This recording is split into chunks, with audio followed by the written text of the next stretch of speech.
Steve Jobs was known as the founder of Apple and one of the most creative minds in the tech world. However, what most people didn't know was how he created a different world, not just through technology, but through the connections he built with people. This story is about a Wednesday evening that started with a simple meeting in a modest cafe in Palo Alto and changed his life.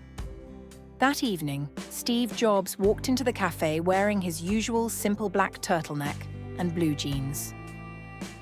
Minimalism wasn't just something he applied to his designs, it was part of his lifestyle and wardrobe too.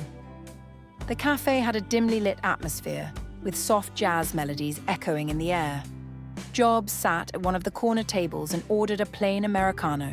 The person who brought his order was Ethan, a 22-year-old college student.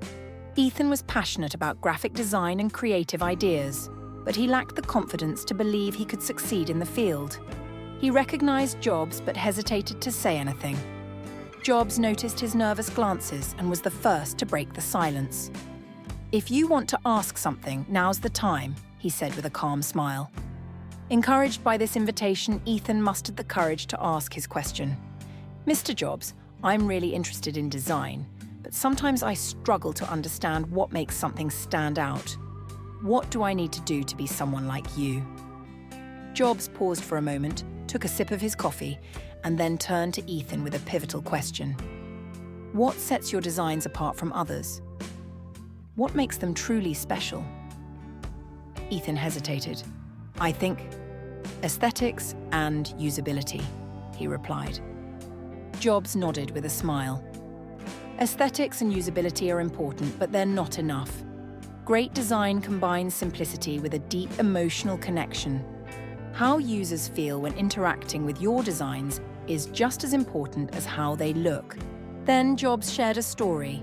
He talked about the early days of founding Apple and the meticulous attention to detail in designing the first Macintosh computer.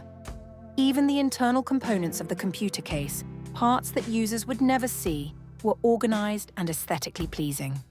When asked, "Why are we doing this?" Jobs' response was, "Because this is our standard. Everything we do represents us."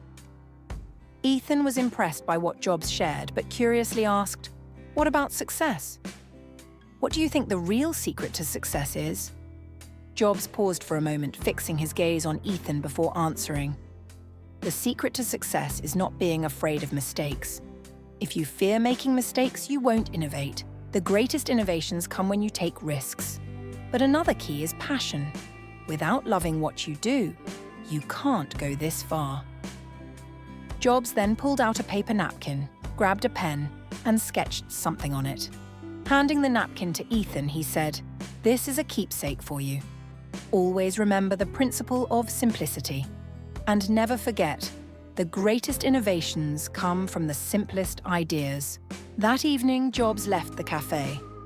Ethan went home clutching that napkin tightly in his hands. For Ethan, it wasn't just a keepsake.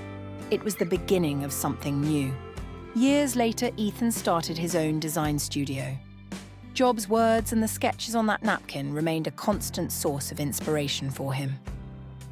One day, while looking at the framed napkin on the wall of his office, Ethan said, "Steve Jobs didn't just teach me a lesson, he changed my perspective on life." And in that moment, he understood how a simple coffee break with Steve Jobs had completely transformed his life. We've reached the end of this story. Thank you for watching all the way through. If you enjoyed the story, don't forget to like the video and share it with your friends. Make sure to subscribe to our channel and turn on the notification bell for more fascinating stories. Have a great day.